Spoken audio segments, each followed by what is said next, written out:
la grâce de notre Père soit avec chacun d'entre vous.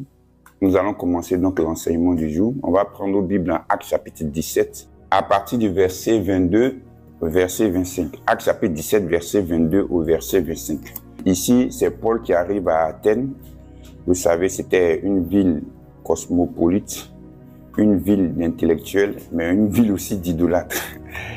Et la Bible déclare que, comme c'était des gens qui étaient friands à écouter des discours, puisque c'était là-bas qu'était né plus ou moins dans l'Empire grec la philosophie, donc ils aimaient beaucoup discourir. Donc Paul va aller sur la place publique qu'on appelle l'aréopage et il va s'exprimer en ces mots. Paul, debout au milieu de l'aréopage, dit « Hommes athéniens, je vous trouve à tous égards extrêmement religieux, car en parcourant votre ville et en considérant les objets de votre dévotion, j'ai même découvert un autel avec cette inscription « À un Dieu inconnu ». Ce que vous révérez sans le connaître, c'est ce que je vous annonce. Verset 24. Le Dieu qui a fait le monde et tout ce qui s'y trouve, étant le Seigneur du ciel et de la terre, n'habite point dans des temples faits de mains d'hommes. Il n'est point servi par des mains humaines, comme s'il avait besoin de quoi que ce soit. Lui qui donne à tous la vie, la respiration et toutes choses. Amen. Une fois, il y a quelqu'un qui m'avait contacté, qui me rend ce témoignage, si on peut l'appeler ainsi. Elle dit qu'il y avait une sœur qu'elle avait croisée et puis cette sœur, en discutant avec elle, lui avait dit comme ça que actuellement, elle cherche son enfant, mais elle sait qu'elle ne va pas avoir d'enfant finalement. Parce que Dieu lui a fait comprendre que, comme dans le passé, elle a fait beaucoup d'IVG, beaucoup de curettage, comme on appelle en Afrique, et interruption volontaire de grossesse, elle ne peut plus avoir d'enfant. Donc ces péchés qu'elle a fait dans le passé l'ont fermé l'enfantement. Donc Dieu lui a dit, à cause de ce que tu as fait dans le passé, je ne vais pas te donner d'enfant. Vous avez vu, ce genre de phrases, lorsque je l'entends, ça me déchire le cœur. Ça me fait extrêmement mal. Pourquoi? Parce que j'ai constaté que dans notre marche avec Dieu, il y a beaucoup de religiosité dans notre mentalité. Il y a beaucoup d'images fausses qu'on a de Dieu. On s'est créé un Dieu qui n'est pas ce qu'il est en réalité. Si je vais dire à ma femme que non, ou je ne vais pas prendre mon cas, quelqu'un vient dire, ta femme là, c'est une femme, elle est méchante, elle est égoïste. Déjà, je ne vais pas apprécier. M'arrêter là par rapport à ça. Et je vais lui dire, tu ne connais pas ma femme. Ce n'est pas l'image véritable de ma femme. Vous avez vu? C'est quelqu'un qui a une certaine image de ma femme et qui vient déclarer ce genre de choses. Alors que ma femme n'est pas comme ça en réalité. Est-ce que ma femme est une femme égoïste? Est-ce qu'elle est méchante? Non, parlez fort quand même. Non! Elle n'est pas comme ça. Est-ce que vous comprenez? Mais quelqu'un a une image d'elle dans ce sens qui n'est pas vrai. En général, ce sont ces genres d'images qu'on a de Dieu. Comment tu peux penser que Dieu peut t'empêcher d'avoir un enfant parce que tu as fait tel péché avant? Alors qu'on voit des gens qui ne sont même pas encore chrétiens, qui n'ont même pas cru en Christ, en l'œuvre de Christ, mais qui ont fait ces genres de choses avant, qui aujourd'hui font des enfants. Est-ce que vous voyez? C'est comme si on dit le diable est plus gentil que Dieu de façon cachée, de manière voilée. Est-ce que vous comprenez ce que je dis? Donc, il y a beaucoup d'images qu'on a de fausseté concernant Dieu, alors qu'il n'est pas ainsi. Quand elle m'a dit ça, il a dit avec une colère sainte. J'ai commencé à lui donner un enseignement par rapport à cela. Lui fait comprendre les choses. Et dans la Bible, lorsque vous voyez dans les textes de l'Ancien Testament, on dit Dieu rendra stérile telle personne, c'est faux. C'est l'impression que la personne qui a écrit pensait de Dieu, avait de Dieu. C'est pourquoi Christ est venu nous révéler qui est véritablement Dieu. Est-ce que tu as vu Christ lors de son ministère terrestre qui a dit, toi je ne vais pas te bénir, toi je ne vais pas te guérir parce que tu as fait telle chose? Jamais de la vie.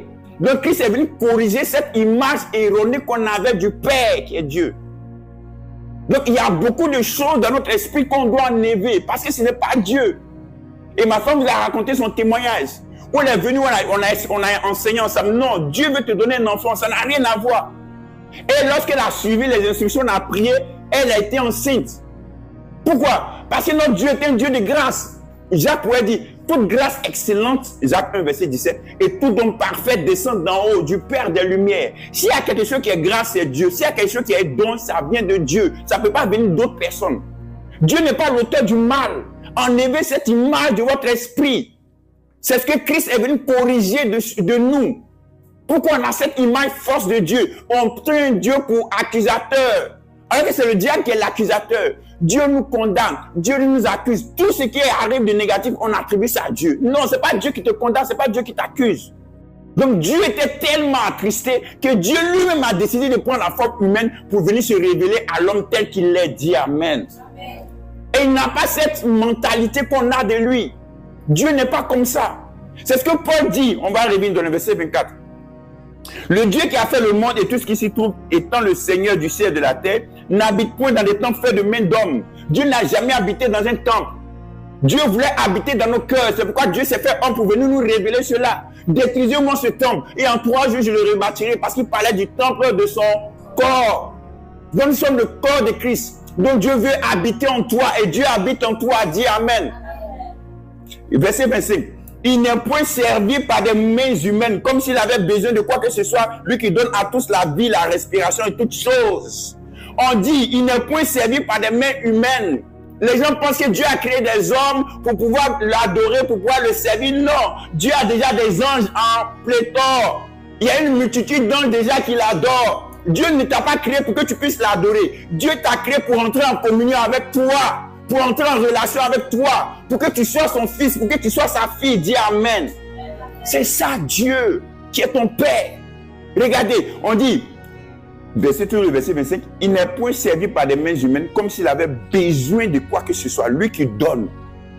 On a tellement une fausse image de Dieu qu'on dit, bon, on va donner ça à Dieu et puis Dieu va nous donner ensuite. Non, Dieu n'a pas besoin de quoi que ce soit, Dieu n'a pas besoin de ton argent.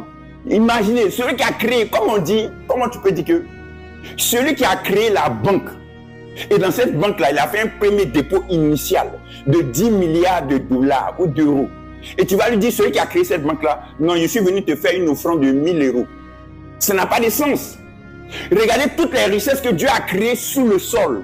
Toutes ces pierres précieuses, l'or, l'argent, le manganèse, toutes ces pierres précieuses. Et tu dis, non, je suis venu faire cette offrande à Dieu pour que Dieu puisse décanter ma situation. C'est une injure sans le savoir que tu adresses à Dieu. Et dis, Dieu, c'est lui qui donne. C'est pas lui qui reçoit de ta part. C'est toi qui reçois et c'est lui qui donne. Dis Amen. Dieu n'est pas comme ça. C'est pourquoi enlève dans ta mentalité, il faut que je fasse cette semence à Dieu pour pouvoir recevoir. Non, non, non, Dieu ne fonctionne pas comme ça. C'est pourquoi durant le ministère de Jésus, Jésus n'a jamais demandé quoi que ce soit à qui que ce soit. Pourquoi? Parce qu'on a encore cette mentalité, il faut que je fasse ça pour que Dieu me donne ça. Non. C'est pourquoi, regardez, lorsque vous étudiez les Écritures, lorsqu'on parle de ce que Dieu a fait au travers de Christ, on dit toujours à tous ceux qui ont cru, à tous ceux qui l'ont reçu. Toujours reçu. On n'a pas dit à ceux qui donnent. C'est pourquoi même quand on dit « j'ai donné ma vie à Jésus », c'est une fausseté, c'est erroné. Tu ne peux pas donner à Dieu. Tu ne peux que recevoir de Dieu. C'est pourquoi on dit « j'ai reçu la vie de Dieu ». Est-ce que vous comprenez? Donc croire c'est quoi? Croire c'est recevoir ce que Dieu t'a déjà donné. Ce que Dieu a déjà donné, c'est ça, croire, recevoir. Donc ce n'est pas toi qui donnes, mais c'est toi qui reçois. Tu ne peux pas donner quelque chose à Dieu pour l'impressionner. Dieu n'est pas impressionné par quoi que ce soit. Maintenant, on va aller dans Jacques chapitre 1 qui me vient à l'esprit. On va faire justice à un verset. Jacques 1, verset 5 à 8. Si quelqu'un d'entre vous manque de sagesse, il demande à Dieu, il donne tout à tous. Tu donnes à tous. Il donne à tous simplement et sans reproche, et elle lui sera donnée. Mais qui la demande avec foi, sans douter, car celui qui doute est semblable au flot de la mer, agité par le vent et pousse de côté, et côte et grande. De côté et d'autre. Qu'un tel homme ne s'imagine pas qu'il recevra quelque chose du Seigneur. C'est un homme irrésolu, inconstant dans toutes ses voies. On a dit que celui qui manque de foi, les gens ont toujours dit que Dieu ne va pas lui donner. Non. Le verset ne dit pas ça, parce que Jacques, c'est lui qui nous a parlé du caractère de Dieu. Il dit, ne vous y trompez pas. Qu'un tel homme qui, toute grâce excellente, tout don parfait, descend d'en haut du Père des Lumières. Donc c'est lui qui va te révéler le véritable caractère de Dieu. Donc il ne peut pas dire que si tu manques de foi, donc si tu doutes, Dieu ne va pas te donner. Non. Il dit qu'un tel homme ne s'imagine pas recevoir de Dieu. On n'a pas dit que Dieu ne va pas te donner. Parce que Dieu nous a déjà tout donné en Christ. Maintenant, ici, le terme douter, celui qui doute en grec diakrino, c'est celui qui a deux opinions différentes de Dieu. Comme j'ai donné comme image, quelqu'un qui vient dire que ma femme est méchante, non, elle est gentille, elle est méchante. Et tu viens lui demander quelque chose. En venant lui demander quelque chose, tout en pensant qu'elle est souvent gentille, souvent méchante, tu ne seras pas sûr. Tu ne vas pas venir demander véritablement, sincèrement, avec foi, avec conviction pour venir prendre d'elle. Pourquoi? Parce que tu as une double opinion de sa personne ou de son caractère. Donc, par exemple, dans le domaine de la guérison, si tu penses que non, Dieu guérit, mais Dieu en même temps envoie la maladie pour pouvoir nous corriger, pour pouvoir nous instruire, c'est pas sûr que tu puisses recevoir la guérison que Dieu t'a déjà donnée en Christ. Parce que tu vas douter. C'est pourquoi il a dit le verset 8, c'est un homme irrésolu. En grec, c'est quelqu'un qui a une double opinion. Non, je sais que Dieu, c'est la volonté de Dieu que Dieu me donne la guérison. Non, mais souvent Dieu peut te donner la maladie pour pouvoir t'enseigner des choses. C'est la volonté de Dieu que Dieu me libère, Dieu me délivre. Non, mais souvent Dieu peut te donner ces choses pour toi t'enseigner. Tu vois, donc tu as une double opinion. Donc tu ne peux pas jouir de ce que Christ a déjà fait pour toi. Dans le contexte recevoir, tu ne peux pas jouir, tu ne peux pas te saisir. Donc il faut que tu aies une claire opinion de Dieu en ce qui concerne sa personnalité. Il faut comprendre que c'est ton Père. Et ton Père ne va pas te recevoir, ne va pas te refuser de te donner quelque chose. Il t'a déjà donné, c'est à toi de pouvoir recevoir. C'est pourquoi comprenez bien, la base de votre marche avec Dieu qui est le salut, vous l'avez reçu à quel moment? Et c'est au moment où Christ est mort. Christ était déjà mort il y a 2000 ans de cela. Mais il t'avait déjà donné sa vie. C'est quand tu as cru, en deux termes, c'est quand tu as reçu, c'est quand tu as saisi ce qui t'avait déjà été offert en Christ, que tu as commencé à jouir de ta relation avec ton Père. Est-ce que vous comprenez ce que j'ai en train de dire? Donc ce que tu recherches, Dieu t'a déjà donné cela en Christ. Maintenant, pour pouvoir recevoir ça, ou en d'autres termes, pour pouvoir jouir de cela, pour que tu puisses être épanoui avec cela, il faudrait que tu aies une claire opinion de ton Père qui est Dieu. Si tu as une double opinion de Dieu, tu ne peux pas véritablement jouir de cela. Tu seras hésitant. Tu vas te dire, est-ce que c'est la volonté de Dieu? Comme ma femme a dit, je vais partir en Afrique.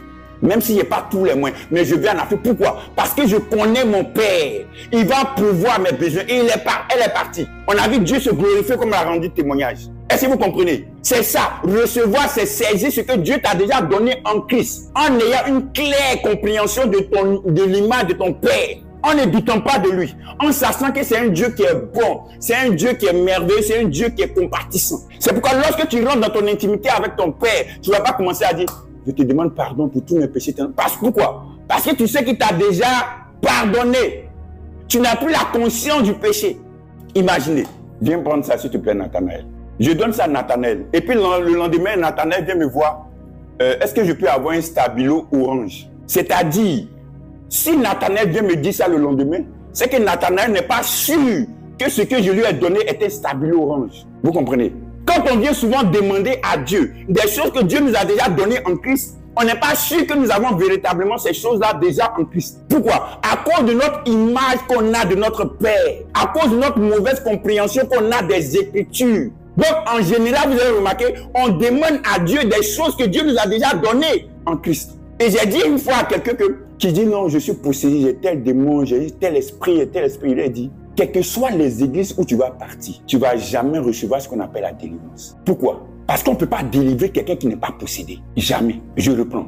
On ne peut jamais délivrer quelqu'un qui n'est pas possédé. Tu recherches ce que tu as déjà. Tu es déjà libéré. Mais tu veux partir encore là-bas voir des gens, des prophètes, des hommes de Dieu, pour que ces hommes de Dieu font ta délivrance, alors que Dieu t'a déjà délivré en Christ. Dis Amen. Donc on demande des choses qu'on a déjà reçues. Maintenant, recevoir aussi dans ce contexte, c'est quoi? L'Esprit de Dieu me dit de tabler dessus. C'est déclarer la même chose que Dieu a déclaré de toi. Lorsque Paul est monté sur la maison de Judas, le courroyeur, la Bible déclare qu'il allait prier, il a eu une vision. Et dans cette vision, Pierre, il a dit Paul, Pierre a eu cette vision. Et dans cette vision, qu'est-ce qui s'est passé? La Bible déclare que Pierre va avoir une nappe descendre du ciel. Et il y avait tous les animaux dessus, les quadrupèdes, les impurs, et les purs. Et la voix va lui dire, Pierre, tu manges. Pierre va dire, je n'ai jamais rien mangé d'impur. Il a sa raison. Maintenant, la voix va lui dire encore, ne déclare pas impur ce que Dieu a déclaré pur. Ce que Dieu a déclaré pur, ne regarde pas comme souillé. C'est Dieu qui a déclaré pur. Ce que Dieu dit de toi, c'est ce qui est. Ce n'est pas ce que les hommes disent de toi. Dieu dit que tu es saint. Dieu dit que tu es guéri. Dieu dit que tu es pur. Comment tu peux dire que non, je ne suis pas pur parce que... Alors que Dieu lui-même te déclare pur. Donc, qu'est-ce que Pierre doit faire? Pierre doit déclarer, oui, je suis pur. Je mange cela parce que Dieu a déclaré ça pur. Donc, la parole de Pierre doit être maintenant en accord avec la parole de Dieu. Ce que Dieu a dit de toi, c'est la même chose que tu dois dire de toi-même aussi. Vous comprenez? Plus tu vas déclarer cela, plus tu vas voir la chose s'accomplir. Dis Amen. Marc chapitre 11, versets 23 et 24. On va prendre ce texte. Je vous le dis en vérité, si quelqu'un dit à cette montagne, ôte-toi de là et jette-toi dans la mer, et s'il ne doute point en son cœur, mais croit que ce qu'il dit arrive, il le verra s'accomplir. Il dit, vous allez voir en anglais, dans la version grecque, 3 fois le mot dire, 1 fois le mot croire. Il faut plus dire, il faut plus déclarer. Donc si tu le déclares, si tu le dis, si tu le confesses, si tu le déclares, tu vas voir cela s'accomplir. Ce que tu as déjà en Christ, si tu le déclares, la guérison, tu déclares, tu es en harmonie avec ce que Dieu dit de toi, tu vas voir la chose se manifester dans ta vie. Dis Amen. C'est ça, recevoir. Faut pas laisser les circonstances de la vie, faut pas laisser des mauvaises doctrines t'empêcher de pouvoir t'épanouir par rapport à ce que Christ a fait pour toi. Il a payé le prix ultime par sa vie qu'il a donnée à la croix. Il faudrait que tu jouisses de cela. Une fois, le Saint-Esprit m'a donné cette phrase. Il m'a dit, lorsque j'étais encore en Côte d'Ivoire, il m'a dit, quand tu regardes ta vie, penses-tu que cette vie-là, c'est ce que Christ est venu t'offrir lorsqu'il allait mourir à la croix? Est-ce que tu prends plaisir à cette vie? Cette vie dans laquelle tu es?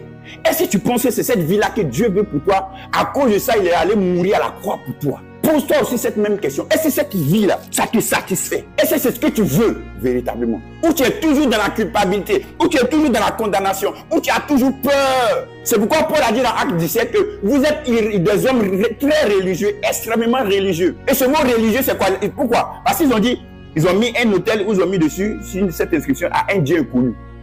C'est pourquoi Paul a dit, vous êtes extrêmement religieux. Pourquoi? Parce que les Athéniens se disaient, bon, on ne connaît pas tous les dieux. Bon, on va mettre un hôtel comme ça, on ne sait jamais. Si on a oublié un dieu, il ne faudrait pas que ce dieu-là se fâche. Donc, ils ont fait cette inscription dans la peur des représailles que ce Dieu-là puisse le faire. Donc, ils avaient une mentalité de peur. Et souvent, il y a des chrétiens qui sont tout le temps dans la peur. J'ai peur de faire ça, sinon Dieu va me frapper. J'ai peur de faire ça, sinon Dieu va me frapper. J'ai peur de faire ça. On ne vit plus. Alors que ce n'est pas notre père qui est comme ça. Ton papa ne peut pas avoir cette mentalité pour toi. Ne peut pas avoir ce dessein pour toi. C'est pourquoi Jérémie va dire dans le chapitre 29, verset 11. Je sais les projets que j'ai formés sur toi, dit l'Éternel. Des projets de paix et non de malheur, afin de vous donner un avenir et une espérance. En grec, le mot espérance, c'est-à-dire quelque chose de bien qui doit forcément t'arriver. Ce n'est pas le terme en français qui dit j'espère qu'il ne va pas pleuvoir demain. Tu n'es pas sûr. Mais dans le grec, c'est sûr. Quand tu dis j'espère que je ne vais pas pleuvoir demain, c'est-à-dire c'est sûr qu'il ne va pas pleuvoir. Donc Dieu a pour toi des choses certaines, des choses sûres pour toi. Gloire à Dieu. Donc Dieu n'est point servi par des mains humaines. C'est Dieu qui donne et c'est toi qui reçois. Ce n'est pas toi qui donnes à Dieu. Regardez 1 Jean chapitre 2 qui me vient à l'esprit. On doit faire justice à l'image de notre Père. On va lire versets 15 et 16. N'aimez point le monde ni les choses qui sont dans le monde. Si quelqu'un aime le monde, l'amour du Père n'est point en lui. On a tellement massacré ce verset. Écoutez bien, verset 16. Car tout ce qui est dans le monde, la convoitise de la chair, la convoitise des yeux et l'orgueil de la vie ne vient point du Père, mais vient du monde. Donc on va te dire c'est quoi le monde ici, le système du monde. On dit le monde, ce n'est pas ce que nous on pense.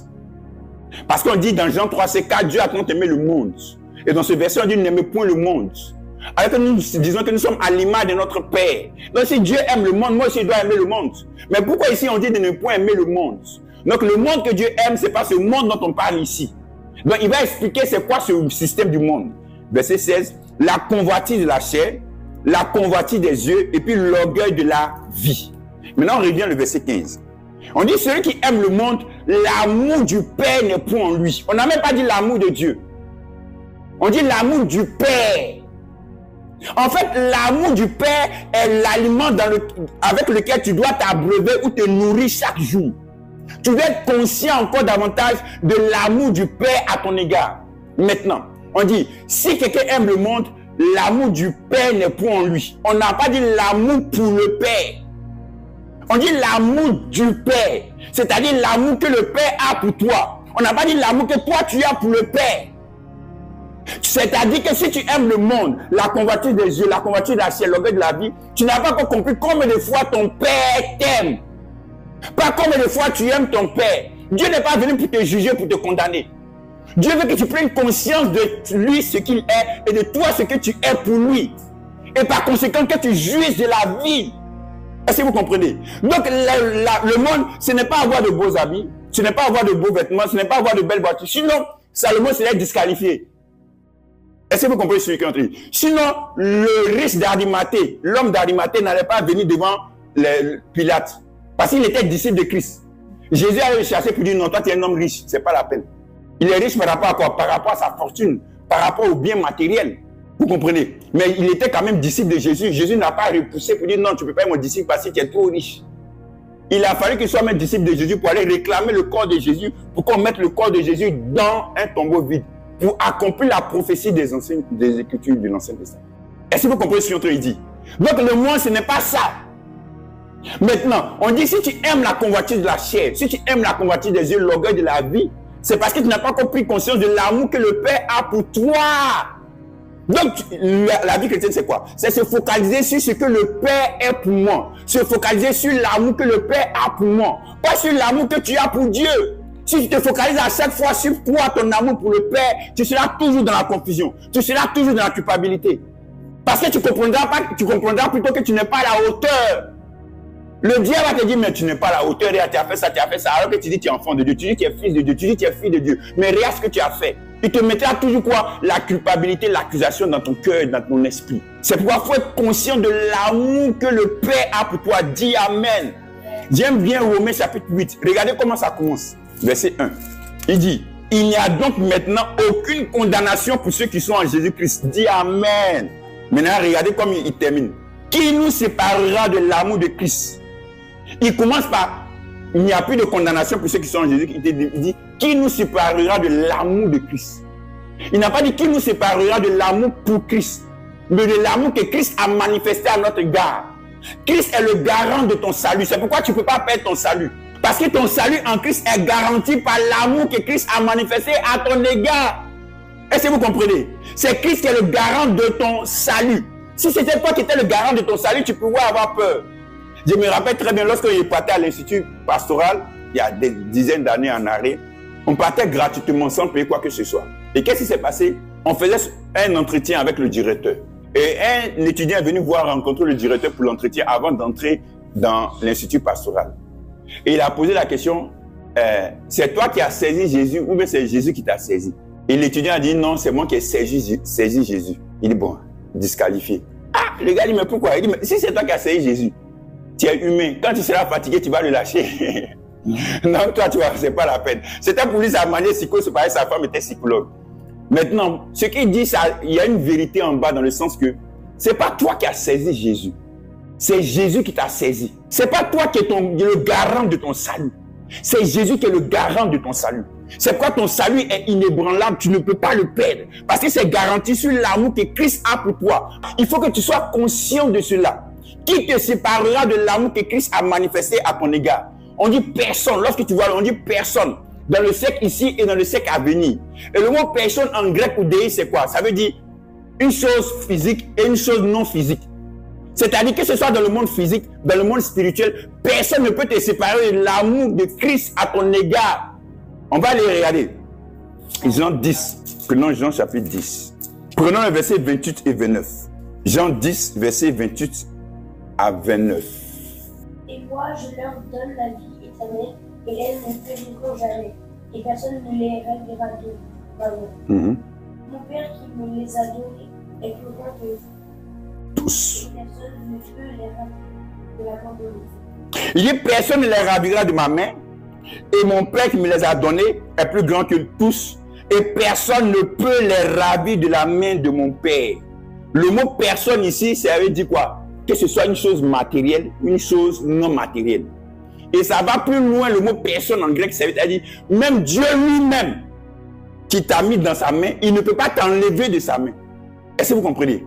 C'est pourquoi on dit que le salut est éternel. Parce que être sauvé, c'est comme si tu étais dans la main de Dieu. Il dit personne ne peut te ravir. C'est pourquoi il dit mes brebis ne périront jamais. Jamais. En grec, c'est deux négations. Pour aimer. C'est une double négation pour montrer combien de fois la chose est impossible d'arriver. C'est un peu comme Hébreux 13:5. Je ne vous abandonnerai jamais. C'est une double négation pour dire qu'il ne va jamais t'abandonner. Alléluia. Il n'a pas dit que tu ne vas jamais l'abandonner. Il dit lui, il ne va jamais t'abandonner. Donc toi-même, quand tu es fidèle, lui, il reste fidèle. C'est pourquoi la foi est appelée la fidélité de Dieu. La foi n'est rien d'autre que la manifestation de la fidélité de Dieu. Israël a été un peuple infidèle, mais Dieu a été toujours un Dieu fidèle. Même si nous sommes infidèles, Dieu lui demeure fidèle. Pourquoi? Parce que c'est sa nature, c'est sa personne, c'est son caractère, c'est ce qu'il est, c'est ce qui le caractérise. Donc, personne ne pourra te ravir de la main de Dieu. On va terminer sur ça. On va prendre Luc chapitre 5. Il faut qu'on ait une bonne image de Dieu. Un jour, il y a le verset 20. Il y a 4 hommes qui sont allés voir Jésus qui était dans une pièce où il y avait une foule autour de lui. 4 personnes qui ont pris avec eux un de leurs amis qui était malade, qui l'ont mis sur un lit et qui sont partis voir Jésus qui était dans une pièce, dans une maison. Et comme il n'y avait pas possibilité d'entrer par la porte, la Bible déclare qu'ils sont passés par une ouverture sur le toit. On va lire le verset 20. Voyant leur foi, Jésus dit, « Homme, tes péchés te sont pardonnés. » En fait, ce que je veux que vous compreniez, ayant une bonne image de Dieu, Jésus ici n'a pas attendu que le malade puisse d'abord confesser ses péchés avant de pouvoir lui dire qu'il est pardonné. Le caractère du Père, Dieu t'a déjà pardonné avant même que tu viennes à lui. Avant même que tu lui demandes quoi que ce soit. Christ étant le reflet, l'image de Dieu, il va vous montrer comment est-ce que Dieu procède. C'est pourquoi je vous ai dit la dernière fois que lorsque Abraham partait faire son sacrifice sur le mont Moriah, il a dit que c'était pour adorer. C'était pas pour aller demander pardon à Dieu. Parce qu'en réalité, on aura l'occasion de pouvoir bien étudier. La nouvelle alliance est venue avant l'ancienne alliance. Par Abraham. Vous comprenez? Donc la nouvelle alliance existe avant l'ancienne alliance. Comprenez bien ce que je suis en train de dire. Donc dans la nouvelle alliance qui est venue avant l'ancienne alliance, Dieu procédait comment? Dieu pardonnait déjà aux gens avant qu'ils ne commettent quoi que ce soit. C'est pourquoi dans Genèse 15, verset 7, on dit Abraham crut en Dieu et cela lui fut imputé à justice. Dieu va justifier Abraham avant qu'Abraham ne confesse quoi que ce soit comme péché. Dieu l'avait déjà pardonné. Maintenant, une petite révélation. Lorsque Abraham était en train d'intercéder pour Sodome et Gomorrhe, quand Abraham demandait à l'ange, à Dieu, s'il te plaît, s'il y a 50 hommes justes, il faudrait que tu puisses épargner la ville. S'il y a 40, s'il y a 30, s'il y a 20, s'il y a 10. Est-ce que les hommes justes que Abraham demandait d'avoir à Sodome et Gomorrhe, est-ce que c'était des gens qui avaient une bonne moralité? Non. Pourquoi? Parce qu'Abraham lui-même, il a été justifié par la foi, pas par les œuvres. Quelqu'un qui a été justifié par la foi, s'il demande qu'il y ait quelqu'un d'autre qui soit juste, il ne va pas demander que la personne qui devienne juste par ses œuvres. Si lui-même a été justifié par la foi. Donc les personnes justes qu'Abraham réclamait, ce n'est pas par rapport à leurs œuvres, mais c'est par rapport à la foi en la bonne nouvelle que les anges venaient annoncer. Donc la justification par la foi.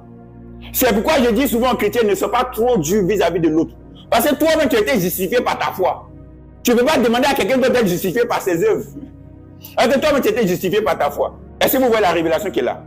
C'est pourquoi on doit être indulgent, patient vis-à-vis des autres, pour qu'ils puissent manifester des bonnes œuvres en conformité de leur justice que Dieu leur a accordée en Christ. Dis Amen. Donc Christ, lorsqu'il va voir le paralytique, il va dire, tes péchés qui sont déjà pardonnés. Il n'a pas demandé quoi que ce soit. Et regardez, prenons Luc chapitre 16. La femme qui est venue dans la maison de Simon le lépreux. On dit que c'était une femme de mauvaise vie. On n'a pas dit exactement ce qu'elle faisait, mais c'était une femme de mauvaise vie. Elle est venue avec un parfum, ainsi de suite, nettoyer les pieds de Jésus avec ses larmes.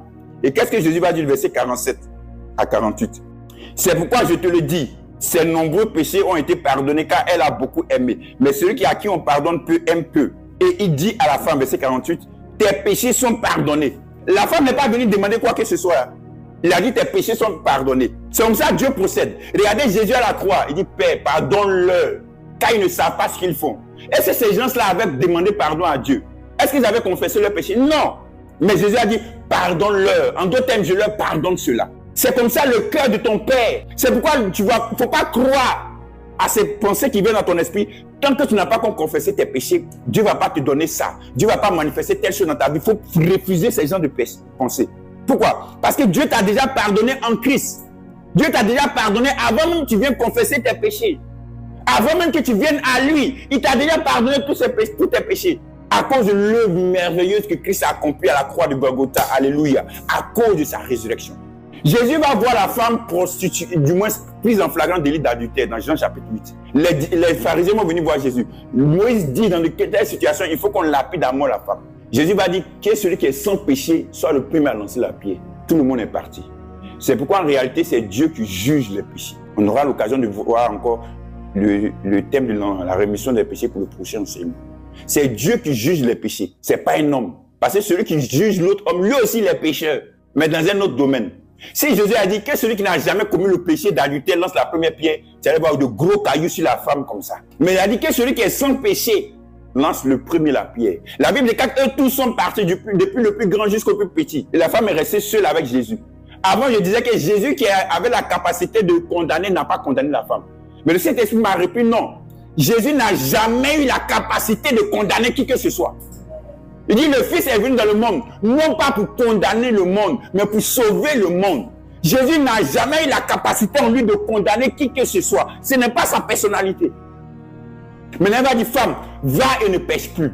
Cette phrase aussi, on va faire justice à ce verset. Quand Jésus dit va, ne pêche plus, Jésus n'a pas dit va, il ne faut plus faire un petit péché. Non.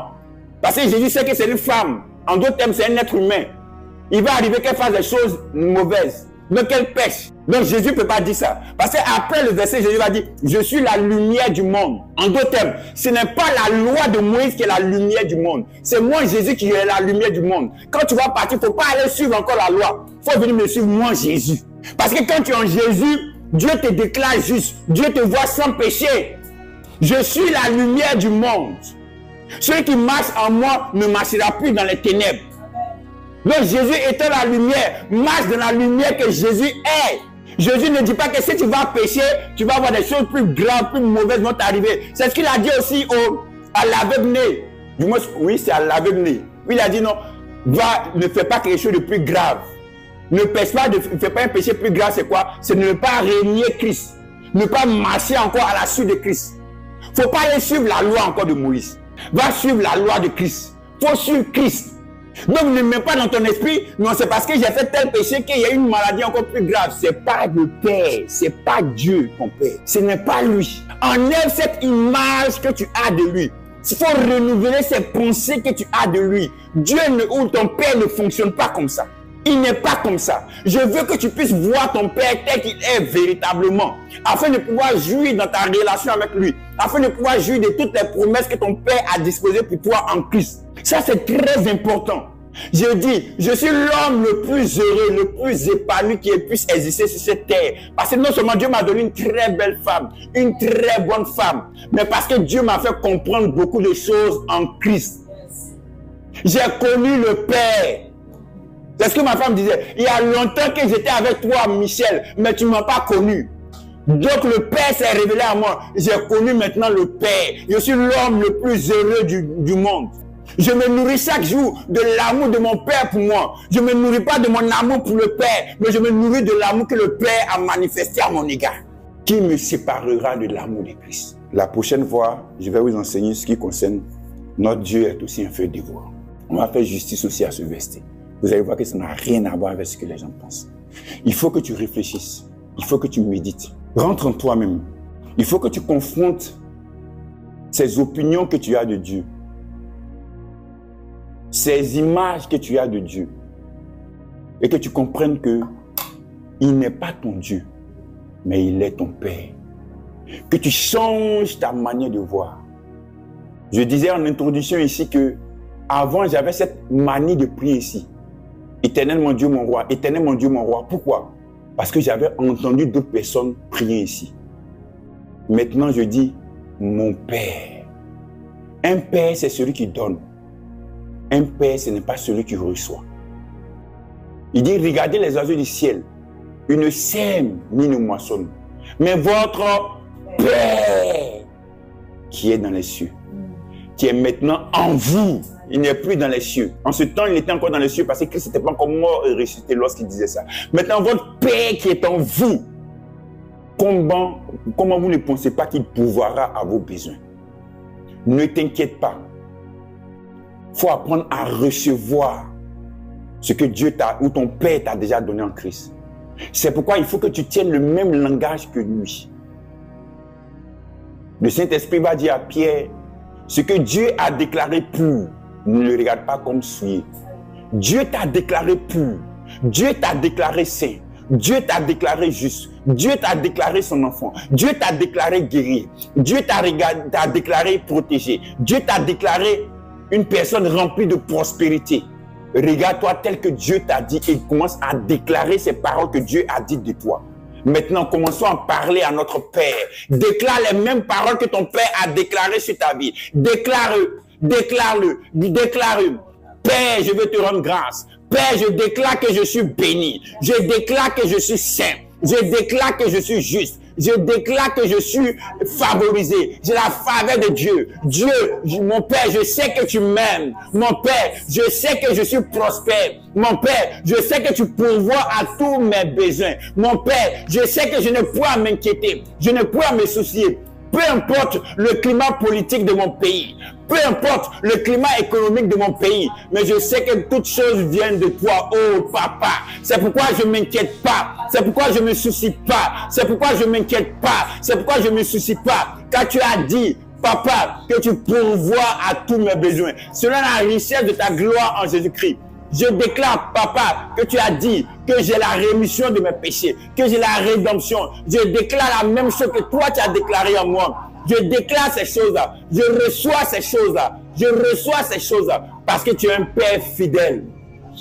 Parce que tu es un Père fidèle. Je veux m'abreuver, je veux me nourrir de l'amour du Père à mon égard, de l'amour du Père à mon égard. Le Père qui a manifesté ce si grand amour, comme Jean pouvait le dire. Vous voyez comment le Père a manifesté un si grand amour afin que vous soyez appelés enfants de Dieu. Oui, je suis fils de Dieu. Je suis héritier de Dieu. Je suis enfant de Dieu. Je suis héritier de Dieu. Je suis fils de Dieu. Je suis héritier de Dieu. Je suis un homme d'impact. Je suis un homme d'influence. Quand je parle, ma parole touche les cœurs. Ma parole transforme les cœurs. Ma parole change les mentalités. Ma parole sauve des vies. Ma parole guérit les corps. Ma parole guérit les gens qui sont malades. Ma parole transforme la mentalité. Ma parole envoie des gens une mentalité de pauvre, une mentalité de prospérité. Je déclare que je suis un homme d'influence. Je déclare ce que Dieu, mon Père, a déclaré de moi. Je suis ce que je suis. Je suis ce que mon Père dit que je suis. Et je vais déclarer ces choses-là. Parce que tu t'es révélé à moi, ô Père, comme étant un agneau. Parce que c'est ce que tu es. Tu es un agneau, tu es bon, tu es doux. Tu es rempli de douceur, tu es rempli de paix, tu es rempli de sérénité. Lorsque tu étais dans le bateau, dans la barque, avec tes disciples, lorsque il y a eu la mer qui a été agitée, un vent impétueux, et tout s'était agité, mais toi tu dormais calmement, paisiblement, sereinement, ô Père, parce que la sérénité te caractérise. Tu n'es point effrayé par quoi que ce soit. Tu n'es point perturbé par quoi que ce soit. Tu n'es point troublé par quoi que ce soit. Parce que tu es un agneau. Tu es l'agneau de Dieu. Donne-moi de manifester cette sérénité dans les circonstances de la vie. Donne-moi de manifester ce calme, cette tranquillité dans les circonstances de la vie. Parce que je suis ton enfant. Parce que je suis ton ambassadeur. Je veux me tenir debout comme l'a fait mon Père. Et je vais déclarer, tempête, apaise-toi. Circonstance de la vie, change-toi en ma faveur. Tourne en ma faveur, circonstance de la vie. Je déclare que la prospérité m'accompagne. Je déclare que la santé divine m'accompagne. Je déclare que la grâce de Dieu m'accompagne. Je déclare que je suis une personne juste. Je déclare que je suis une personne sainte. Je déclare que je suis une personne pure. Je déclare que je suis une personne déjà pardonnée. Je déclare que je suis une personne déjà délivrée. Je suis une personne libre. Je suis une personne libre. Parce que c'est ce que mon Père a dit de moi. Et je veux le déclarer chaque jour de ma vie afin de voir cela se manifester pour moi. Parce que mon Père est fidèle. Mon Père ne ment pas. Mon Père ne trompe point. En lui, il n'y a que la vérité. Merci, Papa. pour toutes ces personnes qui ont suivi et que ta grâce continue à se manifester et que tu continues à changer leur mentalité, leur manière de te voir afin de pouvoir recevoir, afin de pouvoir jouir de tout ce que tu nous as déjà donné en Christ. Merci Papa pour ta fidélité. Merci Papa pour ta fidélité. Laisse le Saint-Esprit continuer à faire ce travail dans ton cœur. Enlever ces conceptions,